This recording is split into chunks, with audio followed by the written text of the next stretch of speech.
Hi everyone, welcome to my channel. If you are new here, please like and subscribe. I upload the CFE preparation videos every week, so please subscribe to my channel.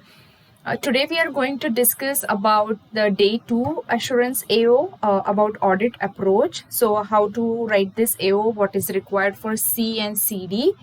Just a quick note here. It is best if you are viewing this presentation on a desktop or a bigger screen.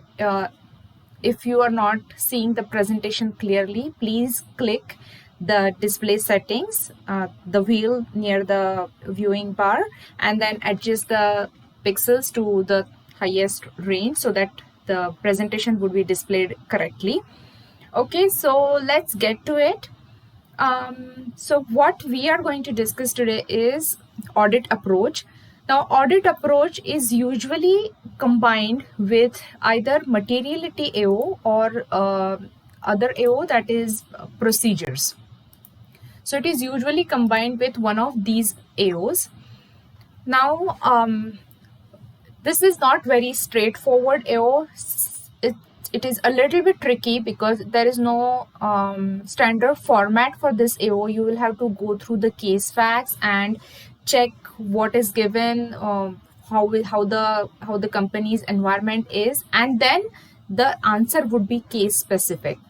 But there are still some pointers that I would discuss with you that would help you to score on this AO. So the very first thing that you have to check for audit approach is internal control. So what internal control processes the company has, are they strong? So sometimes you will have the internal control issues where you will have to address what are the weaknesses, what are the implications, and what are you recommending. So keep that in mind while writing this AOs, that which area of the company's internal controls are weak, because that is going to drive what your audit approach should be on a overall basis. So say suppose they have given you the sales area and there are different systems in the point of sale, and then it is not capturing or it is not recording. So that means the area of sales are weaker. If the purchasing cycle, they have given that this is authorized, there is PO, three-way matching, it is within the limits and everything. So that means the purchasing cycle, the controls are strong.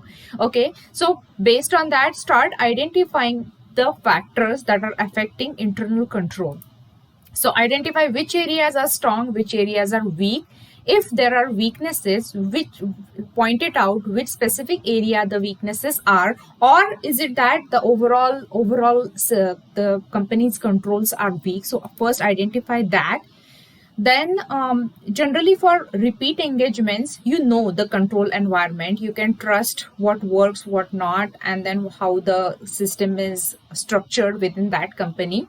So focus on what has changed from the previous engagement. Is there any new system that is implemented? Are there any new acquisitions? Is there some change in the process that, okay, this person was authorizing, now this person is authorizing. So what are the changes? How does it impact the company's financial statements? Okay, this everything is related to financial statement. What is the check signing authority? Or suppose previously the CFO was checking and authorizing each and every transaction. Now he's authorizing only above 10,000. So what has changed and how does that impact your audit approach? So first try noting down those problems. Then if it's a multi-location company, how they are controlled. Are they centrally managed? Do they have like a standard, like so say for franchisee model, they have a very specific set of internal controls and systems that you have to repeat that model everywhere. So the overall system is very strong from control perspective. So are the processes standard? Can you trust it? Has anything changed in that process? So think about all those case facts and then arrive at an understanding on the internal control of the company as such, whether it is strong or weak. If it is strong, which area it is strong, and if it is weak, which areas are weaker. Okay, now then second component in this AO is the internal audit department. Do they have internal audit department? what is the team size of the internal audit department? Is it strong? Do they have CPAs in the internal audit team? Is it independent? So independence would be determined like who they are reporting to. If the internal audit head is reporting to CFO, then it doesn't make any sense to have that internal audit department, because CFO would be dominating the financial statements and the internal audit as such.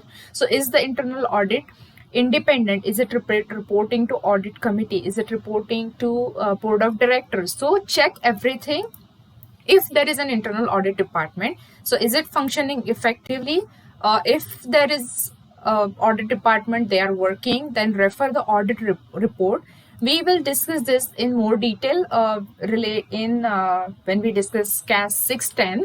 But based on suppose if they have a strong internal audit department and the department is functioning effectively, then as an external auditor, you can rely on the work of the internal audit department. So your work for the audit would be reduced. So then you can more lean towards the combined approach, and you can trust or depend on the internal audit department's work. Then one more factor that is tested in case scenarios is if it is a first time audit. So whenever it is a first time audit, so first time audit in the sense your firm is doing this first time, or it could be that it was never audited and you are doing the company is being audited for the first time. So if it is being audited for the first time, you need to gain an assurance over the opening balances, because there could be, since this is not audited, there could be material misstatements. Then you will have to go into more details for the previous year's transactions as well. So to gain an assurance over the balances, especially inventory balance, is if it is a manufacturing company where the inventory component is a significant amount, then whether the physical count was attended. If not, can you do the rollback procedures to arrive at the inventory balance?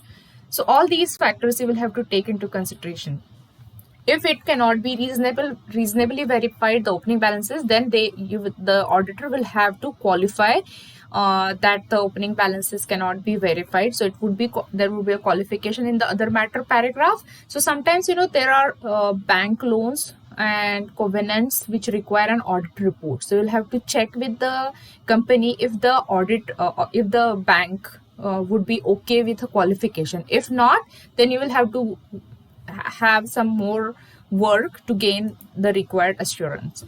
Now, after checking everything, the last part is conclude. So start discussing about the internal controls, opening balances if it's a first time audit, internal audit department if it is there, and then in your conclusion you will have two approaches that you can suggest. So first is combined audit approach, and second is substantive audit approach. Now, what does that mean? So when you are having a combined approach, that means you are relying on the internal controls of the company. So you would test the controls whether they are they're operating effectively for that year, and then there would be test of details for certain transactions or high value items, or the areas where you cannot trust the internal controls as such. So that would be combined approach. Now this situation would depend on case to case. So you can suggest a combined approach. Say suppose there is a factor that you considered in a risk, that the controller was absent. Okay, so if the controller was absent, when was he or she was absent? Was it entire period of the financial statements, 3 months in the beginning, 4 months in? So whenever that controller was absent, that means the internal controls were weak at that point of time. So you can say that, say for first 6 months controller was there, processes were strong, internal control was strong. So first 6 months would be a combined approach, and last 6 months would be a substantive. So you can do that. So your suggestion should be relevant based on the case facts that you are given. Now, if there is a new acquisition or there is some new system installed, say in December they installed a new system and they are moving to a new system for sales and it is not working effectively. But you can still suggest that for January to November, you can have a combined approach for sales, because the controls have passed, tested in the past, and it was it could be trusted. So, but for December, there the internal control system was weak in sales area because of this new system installation. So for that period, we'll have to do more detailed testing. So like check more sales invoices and things like that. So the test of details for December would be more. So you can give a combination of approaches. Now, if you're suggesting substantive approach, it would be test of details. That means you're not trusting the internal controls within the company. So this would be more work for the auditor. So the auditor would be checking each and every transaction to the extent possible. Now, when be careful when you're suggesting this substantive approach, because what is the size of the company? If it's a huge public size company with all the necessary controls, and if you're suggesting substantive approach just because one part or one area is not functioning, then it is not practical. So if you have some practical experience about in assurance, if you have done some audits, you will know that how much work is it when you go total substantive approach, because you will have to check a lot of things in detail. So what is the size of the company? Do keep that in mind before suggesting the substantive approach.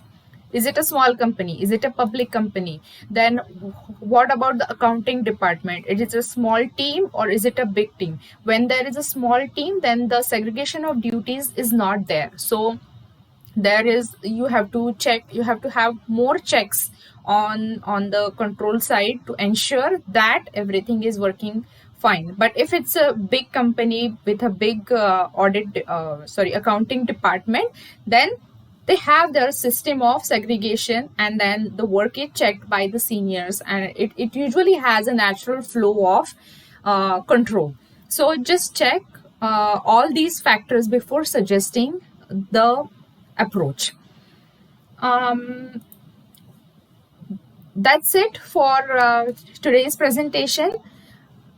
So before suggesting anything, always keep in mind that the what are the case facts given, what is the structure of the company, and then suggest your approach. Okay.